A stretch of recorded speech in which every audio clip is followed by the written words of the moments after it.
Hi everybody, I'm John Connors, a coach and entrepreneur who helps people unlock the power of the network.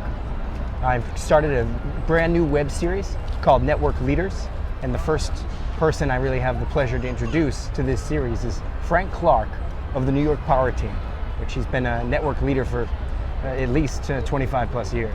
Frank, thank you very much for being here. Thanks for having me, John. It's a pleasure.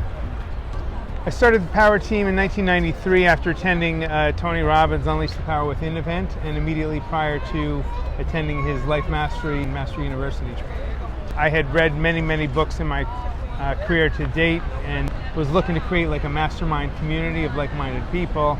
And after being in that experience in that weekend, I decided I wanted to stay connected with the people that I had met through that event.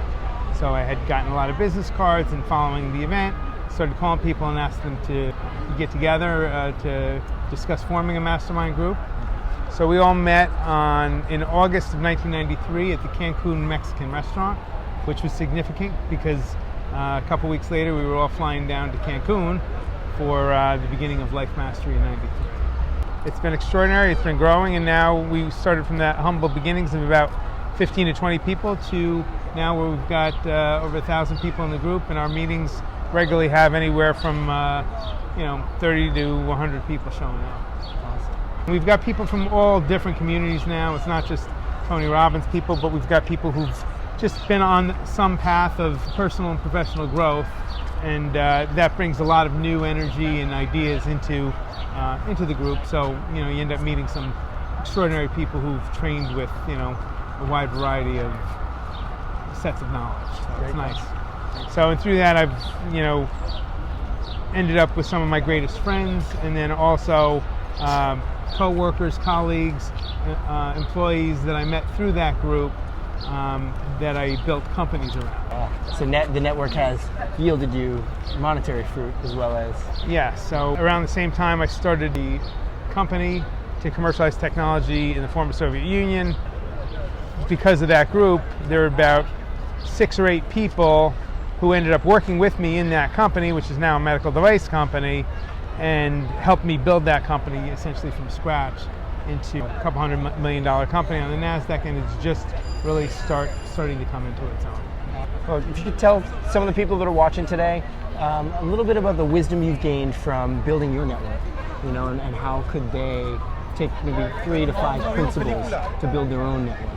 Sure, absolutely. So when I started this journey 30 years ago, really, after getting out of college, I didn't really have mentors of my own or a mastermind network to plug into. But what I did have access to was books. So I was frustrated one day. I went to a bookstore, I picked up a book, started reading it, decided to buy that book and another book, even though I'd never been really much of a reader before that. And that kind of launched me on a path of just always looking for the answers in books and later seminars and audio and video programs, etc. So through that, I came across Think and Grow Rich and the concept of the mastermind. And in that book, that really struck home with me. And if you haven't read that, I highly recommend it. It was one of the greatest books on personal professional growth ever written. From that, I decided that I wanted to start mastermind groups someday to help me succeed in business. So along the way, read many more books. So that's advice, if you will. Number 1 is read. Become a reader, read great books. That will help you so much in growth. And nowadays, it's so much more easy to get access to great information through other channels such as YouTube or ebooks or podcasts, things like that. But educate yourself after college. One of the books that I read was a book by Harvey Mackay called How to Swim with the Sharks Without Being Eaten Alive. And Harvey Mackay was an extraordinary networker in his own right, and wrote deeply about the value of networking and what it did for him in his business career.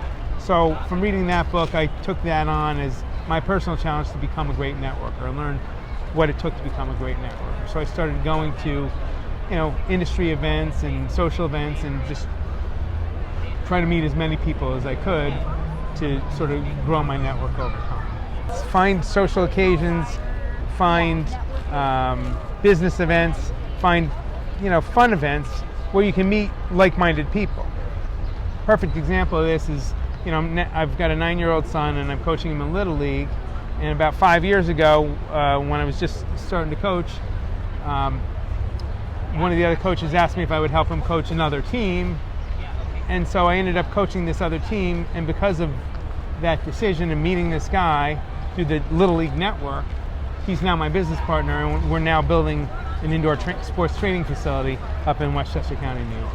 So it's non-linear almost. Like, it's you get absolutely it's non-linear. Yeah. And you don't know where it's going to come from. We could be sitting here right now, and somebody trips over the camera, and all of a sudden we start a conversation, and next thing you know, they become a friend, a business partner, whatever it might be. You just don't know. You could meet somebody on the subway or in a restaurant, and you never know what people know or how they might connect to you and become important in your life over time. So one of the people that I met in the Tony Robbins network, who eventually became a member of my power team, later indirectly introduced me to my wife.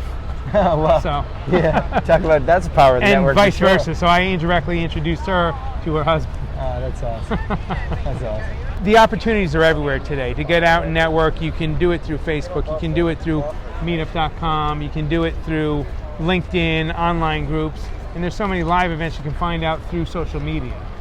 And it's so easy now to form your own group. If you don't find one you like, you can form a group in LinkedIn. You can form a group in Meetup. You can form a group in Facebook. And you'll begin to attract like-minded people. When we started the group on Meetup, we had, less than, 50 or 100 people, and now we've grown to over 1,000. And a lot of those people just found us by searching on Meetup or Facebook. Awesome.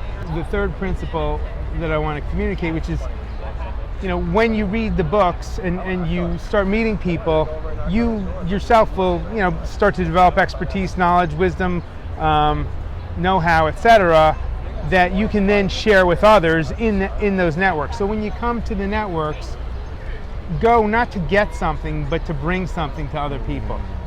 Find a way to create value for the people that you might meet. If you know of it might be as simple as knowing a great restaurant in the city, or as simple as, knowing a resource for babysitting or something like that. But if you come with the attitude of how can I add value to these people's lives, it'll be much more productive and satisfying experience than just trying to, a lot of people go out, don't know how to do networking right, and they just try and get 1,000 business cards. And then they've got no relationship for following up the call, and the people don't remember meeting them. But if you're the person that tells them about this amazing restaurant that they took their wife to and they had a great experience, they're going to remember you. And that becomes the basis for creating a deeper relationship, which who knows where that might go to. Second question, Frank, is, looking at your network and all the great things that you've done with it, is there a wish list? Is there anything pressing there that you might be able to push your network to do a little bit more together as a group, or you offering something to them? Yeah, so that's a great question, and absolutely. So one of the things that I've been contemplating a lot recently, especially, is how to take what I've learned over the course of my life and share it out in a more effective way with my network. So I share with people through my social media and through the meetings that I do, but I think there's a way to reach a broader audience with, whether I should write a book or start a blog or something like that, where I can really begin to more effectively disseminate some of the best practices in business or things that I've learned in my personal life that have helped me a lot, and just, help more people through social media. That's awesome. I look forward to whatever product that is, and if there's any way I can help, expand the network spread of your information, I'd be really honored to do that. Well, I appreciate that very much. Thank you. So then the third question, what would it look like if the entire economy were interlinked networks? So essentially, really, I think we're already there, either, middle of the way there or all the way there. But if you think back about the history of the world and economies and commerce, really it's always been about the power of the network. I mean, traders would have relationships that they developed with shippers, and the Silk road to China was paved with relationships. So those tradesmen who knew the tradesmen in the next town, or the shippers or the caravan leaders, all had to rely on the relationships to get goods from point A to point B. And now that everything is at the touch of your phone, it's literally at your fingertips. And so many great tools like the ones I mentioned earlier, the social media tools, etc. It's easier now than ever in history to instantly connect and communicate with somebody in Europe or China or Africa or South America and begin doing business. So we're already there. I had a meeting this morning with a guy who lives in my town and is doing business in Brazil, and we're talking about a new business venture in Brazil. Awesome. And it's just amazing what can be done. So I think we're already there. We're in a fully networked economy, and it's only going to get better as we figure out new ways to increase the frequency and quality of our connections and interactions. I agree and disagree a little in that we're already there. I disagree that we're already there because, in my perspective, I use the network theories that have come out, not just the beautiful networking that is really, it greases the wheel of even the industrial economy, but I feel that there's a calcification a little bit between the industrial old guard and sort of a rigidity to change, which is change is evolution. There's nothing you can do about it. Right. So networks aren't really allowed into certain calcified aspects of society. And a little bit about this series is to get people like you who are influencers, who you really do change people's minds around you, to maybe like start looking at the pain points in our society where, oh, that's not being permeated by network thinking and network best practices, whether it be certain subsidized businesses or maybe the interaction between government and commerce. There are places that I think the network really can get in there and spread beautifully, and we can have a much more smoothly functioning society and an equitable one as well. Right. So progress always happens in fits and starts. Okay. So you'll have, 2 steps forward, 1 step back, and there's always going to be an old guard because they have a vested interest in the past. Okay. So large established industrial companies, whether it be somebody like Ford Motor Company or a Dow Chemical or some other big established corporation, they've got a vested interest in having a world that continues to make the products that they've been making for 100 or 200 years, right? But change is inevitable, and change is always going to be driven by the younger people coming on who are interested in new ideas, new innovation, etc. So with each progressive change of generations, you're going to have these, new thinkers bumping up against the old guard who are always going to have a vested interest. And that was probably just as true 100 years ago when Alexander Graham Bell and Henry Ford were the new thinkers, as now 100 years later when, AT&T and Ford are the, old established old guard. Very well said. So, now obviously Apple is kind of the new thinker. In one sense, they've been driving innovation for the last couple of decades, but there are new technologies coming up that are dying to replace Apple. Completely. So Apple is kind of like the old guard. They're the established, so it's a matter of your perspective, which side of the generational divide that you're on. Yeah, I mean, like the '84 Apple campaign of like think different and be different. Apple's amazing, but let's not lie, they're not thinking very differently right now. Right. They're thinking, let's hang on to our hegemony. Right, exactly. So, and that's always going to be the case. No matter what the company is irrelevant. What it is comes right down to is human psychology. People are afraid of change, and people are comfortable with what they have. That people are more afraid of losing what they have than acquiring something that they don't know how great it could be. So, and we rely on creative thinkers to show us the way to new ideas that can solve problems for us. I mean, I was reading about Star Trek the other day and how many of the devices that were introduced on Star Trek in the 60s in the original television show are now reality. Like a communicator, everybody's got a cell phone in their pocket. We're not flying around the universe, but everybody's got essentially a communicator in their pocket.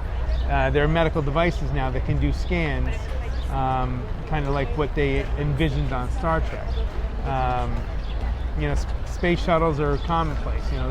We've seen how many shuttles launch from the planet and come back, safely, or whatever. So all the things that were kind of only dreamed about in the 60s are now reality, and they're working on the rest.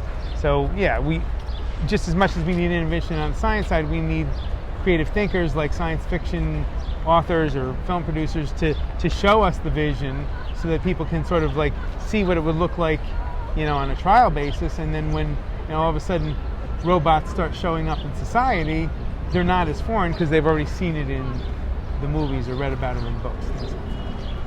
Great call. One last little seed I'll drop is, you just mentioned entertainment. And in my opinion, sometimes entertainment, at least today the way it is, doesn't touch upon fulfillment needs and desires. It touches upon more of our lower, baser needs and desires. And would you just at least contemplate what a multi-level marketing, fulfillment-based entertainment industry would look like? Wow. See, the thing is, business exists to make a profit, okay? So in order to make a profit, you need to have the largest number of customers that you can. So in order to have the largest number of customers that you can, you need to appeal to the most base level desires. So food, right? Shelter, sex. These are kind of like things that people want to have, need to have, and everybody's got them in common. So if you start talking about philosophical concepts, not everybody is there yet. So in order to get a fully networked kind of economy, society, whatever you want to call it, we've got to collectively begin to raise the awareness and the consciousness of everybody so that all of our basic needs are met. Nobody's like running around worrying about where their next meal is coming from. Only then can we as society evolve to the point where, we are marketing products, services with broad appeal, but at a higher level of consciousness. Thank you. So first, let's feed all the people. And well said. Well said.